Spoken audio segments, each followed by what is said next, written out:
जय हिंद बच्चों। आज जो हम पढ़ने वाले हैं वो है वर्णिका भाग 2। ये हिंदी का है, जिसमें कि पहला चैप्टर का नाम है दही वाली मगम्मा। तो इससे रिलेटेड जितने भी ऑब्जेक्टिव्स हैं आज हम लोग उसको पढ़ेंगे। तो आप लोग क्या कीजिएगा, इसको ध्यान से देखिएगा, क्योंकि यदि आप इसको ध्यान से देखेंगे तो 1-2 नंबर यहाँ से भी आपको मिल सकता है। इसमें ज़्यादा कुछ है नहीं, थोड़ा सा समझने की चीज़ है, और एक बार पढ़ लीजिएगा तो ये बात कन्फर्म है कि 1-2 नंबर आपको यहाँ से मिल ही जाएगा। तो चलिए वीडियो को स्टार्ट करते हैं, ठीक है? तो अंत तक बने रहिएगा। चलिए,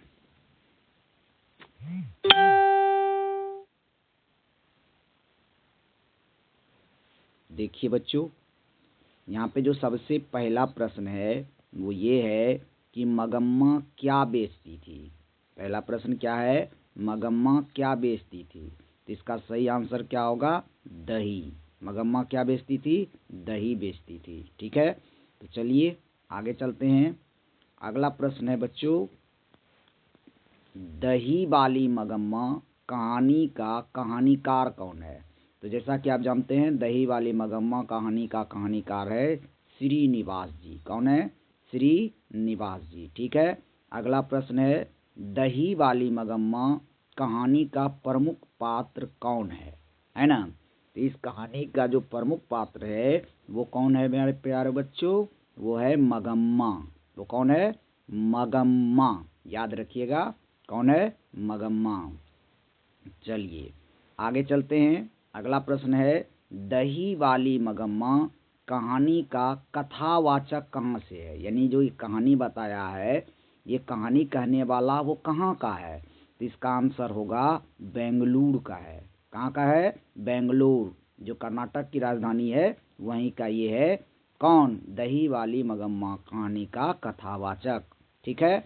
अगला प्रश्न है, दही वाली मगम्मा कहानी किसे संदेश देती है। यानी ये जो कहानी है ये समाज में किसे संदेश देती है। तो ये संदेश देती है बहुओं को। किसको? बहुओं को, ठीक है। चलिए आगे बढ़ते हैं। अगला प्रश्न है बच्चों कि मगम्मा के परिवार के कुल कितने सदस्य थे। यानी मगम्मा के परिवार के कुल कितने सदस्य थे। तो इसका आंसर होगा 4 सदस्य थे। कितने सदस्य थे? 4 सदस्य थे, ठीक है। अगला प्रश्न है, श्रीनिवास का जन्म कहाँ हुआ था। जैसा कि अभी हम जस्ट बताए, कर्नाटक की राजधानी बंगलोर था, तो वही यहाँ पे आंसर होगा कर्नाटक। श्रीनिवास का जन्म कहाँ हुआ था? कर्नाटक में, ठीक है। चलिए आगे बढ़ते हैं। अगला प्रश्न कहता है बच्चों, कथाकार को वर्षों से मगम्मा कौन सी वस्तु दिया करती थी। यानी कथाकार जो कहानी बनाया है, जिसने लिखा है कहानी या जिसने कहानी सुनाया है, उसको जो है वर्षों से मगम्मा कौन सी वस्तु दिया करती थी। जैसा कि नाम से ही स्पष्ट है, दही वाली मगम्मा, तो क्या देगी? दही।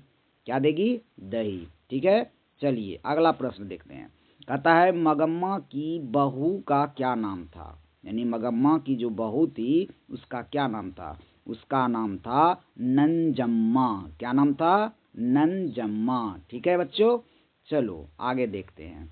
अगला प्रश्न है कि दही वाली मगम्मा किस भाषा में रचित कहानी है। यानी दही वाली मगम्मा जो कहानी है, इसका मुख्य भाषा, जो ये कहानी रचा गया उसका मुख्य भाषा क्या है। उसका मुख्य भाषा है कन्नड़। उसका मुख्य भाषा क्या है? कन्नड़ है, ठीक है। चलो आगे बढ़ते हैं। अगला प्रश्न कहता है कि दही वाली मगम्मा कहानी का हिंदी अनुवादक कौन है। यानी जो दही वाली मगम्मा ये कन्नड़ में है, इस कहानी को हिंदी में अनुवाद किसने किया है। तो इसको हिंदी में अनुवाद किया है B.R. नारायण ने। किसने किया है? B.R. नारायण ने, ठीक है। उसके बाद अगला क्वेश्चन है, रंगप्पा कौन था। देखिए रंगप्पा कौन था। यहाँ पे दिया हुआ है मंगम्मा का पुत्र, नजम्मा का भाई, मंगप्पा का पौत्र, या इनमें से कोई नहीं। देखिए रंगप्पा क्या था? एक तरह से कह सकते हैं जुआरी आदमी था। क्या था? जुआरी, शराबी था। ये जुआ खेलता था, शराब पीता था, इसीलिए इसमें से आंसर क्या हो जाएगा? इनमें से कोई नहीं, ठीक है। चलिए आगे बढ़ते हैं। अगला प्रश्न है बच्चों, अगला प्रश्न कहता है मगम्मा एवं नजम्मा के बीच झगड़ा मिटाकर अच्छा संबंध स्थापित करने का माध्यम कौन था। यानी जो मगम्मा थी और नजम्मा के बीच जो झगड़ा होता था उसको कौन मिटाकर अच्छा संबंध स्थापित कर सकता था। तो जाहिर सी बात है नजम्मा का बेटा होगा, यानी मगम्मा का पोता। क्या होगा? मगम्मा का पोता। ठीक है, अगला देखिए, अगला कहता है कथावाचक को मगम्मा क्या कहती थी। यानी कथावाचक जो था वो मगम्मा क्या कहती थी उसको, तो उसको कहती थी माँ जी। क्या कहती थी? माँ जी। ठीक है, चलिए आगे बढ़ते हैं। अगला प्रश्न है बच्चों, दही वाली मगम्मा का कथावाचक कौन है। तो यानी ये जो कहानी सुनाया है या कथा बोला है वो किसने, कौन थी वो। तो ये थी बेंगलुरु की एक संभ्रांत महिला। कौन थी? बेंगलुरु की एक संभ्रांत महिला थी। ठीक है, चलिए अगला क्वेश्चन।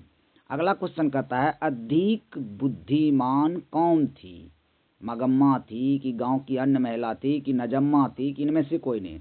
तो इन दोनों में से अधिक बुद्धिमान मगम्मा और नजम्मा में नजम्मा थी।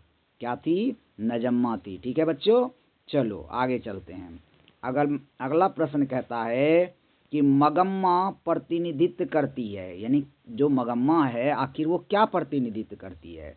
तो एक ये है एक ग्रामीण महिला को प्रतिनिधित्व करती है। क्या करती है? एक ग्रामीण महिला को, कि एक गांव की महिला कैसे रहती है, क्या करती है, उसी को प्रतिनिधित्व करती है। ठीक है, और लास्ट क्वेश्चन है बच्चों कि बहू की दशा कैसी है। यानी बहू की जो दशा है, जो मगम्मा की बहू है नजम्मा, उसकी दशा कैसी है कहानी के अनुसार। तो कहानी के अनुसार बहू की दशा मगरमच्छ जैसी है। कैसी है? मगरमच्छ जैसी है। ठीक है प्यारे बच्चों, तो यही था। आपको जो है इसको एक दो बार देख लेना है और इससे जो एक दो प्रश्न आएगा आपको कन्फर्म मिल जाएगा, क्योंकि इसमें ज़्यादा कुछ है नहीं। थोड़ा सा बस ध्यान लगा कर पढ़ लीजिए, एक दो बार वीडियो को पॉज करके देख लीजिए, समझ लीजिए, हो सके तो इसका स्क्रीनशॉट भी ले लीजिए। ठीक है, और इस तरह से करके आप इसको पढ़ लीजिए और एक दो नंबर आपका पक्का हो जाएगा। ठीक है, तो चलिए आज की वीडियो को अब यहीं समाप्त करते हैं। मिलते हैं अगले वीडियो में। Bye bye.